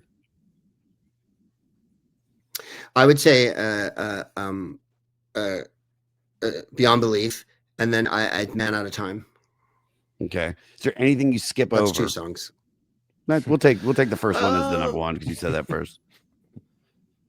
The ones that we didn't get to are not my favorite ones. I was gonna say Pidgin English, but then listening to Pidgin English a couple times yesterday, it kind of grew on me.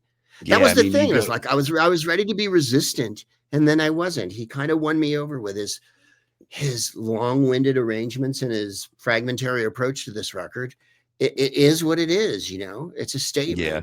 And I had to go back to how I felt in 1982 when I was 22 years old, which is a long time ago. Yeah. And it roused a lot of the same emotions in me, and I got some of the same excitement out of it. So I was pretty thrilled to revisit it. When you guys, it was kind of assigned to me by Emily because I wanted to do My Aim Is True. And then when she gave me this one, I'm like, oh, and then listening to it, I'm like, okay, Elvis won. There's a lot to dig in. It's a great record, and, yeah, it is. And Lisa was adorable. So, and she's so smart and so fun. But dude, we did a lot more time with you though. You got way more airtime. So I'll tell you that much. I've got to get off and get dressed. No, quick question: can you fuck to this record? Nah, I don't know about that. I think it's more of a have a drink and sit and kind of listen to it, sort of maybe read a book or something. Yeah. Again, though, you kind of have to pay attention to Elvis Costello. You're going to miss a bunch of, all of a sudden a line will pop out at you and you'll be like, what? Where did that totally line come from? I know. Yeah. And that was what we were saying. It's like, it's what we've heard before. It's like you're going to hear the lyrics and it's going to take you out of the moment. Sex is about being present. 100%. You know, I would go more for jazz if I were. The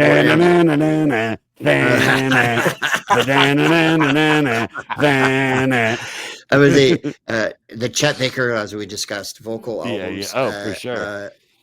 Bill Lovins, Live at the Village Gate. Maybe a Birth of the Cool or something. There it is, baby. Talking. The bop. I'm more. I say modal. I say you go for I love Oscar Peterson trio if I'm gonna fuck, definitely. Yeah, like I like this. Like maybe some Joe Pass, some jazz guitar. But as we've talked about on this podcast, Portishead, Massive Attack, Deftones, and The Cure, Disintegration. The Cure, Disintegration, great record. That's the only Cure record you can fuck to. The Massive Attack and Portishead are great. And then Stan Getz, Astrid Gilberto. That's the most romantic. Yeah, 100%. I can just see you walking over with a cognac, getting off the Dior robe, smearing on some oil, some essential oils. Oh my god. And then I guess you kind of already said it, but I gotta ask because it's the final question: is what what would be your elevator pitch to get someone to listen to this record? Oh, Kittens. Well, if you like him, then and you haven't listened to it, you will like him. And if you haven't heard him anymore, this is a way to prove how esoteric and hip you are. Dig it. And by the way, the slang you use throughout all of this has been one of my. I thought Billy Gibbons used cool slang. I think you're up there with Billy Gibbons. You came out strong with boss. When you said boss. We did the podcast and Billy Gibbons. I was like, dude, this was so great. And he goes, oh man, that was a gas. And I'm like, you're the coolest.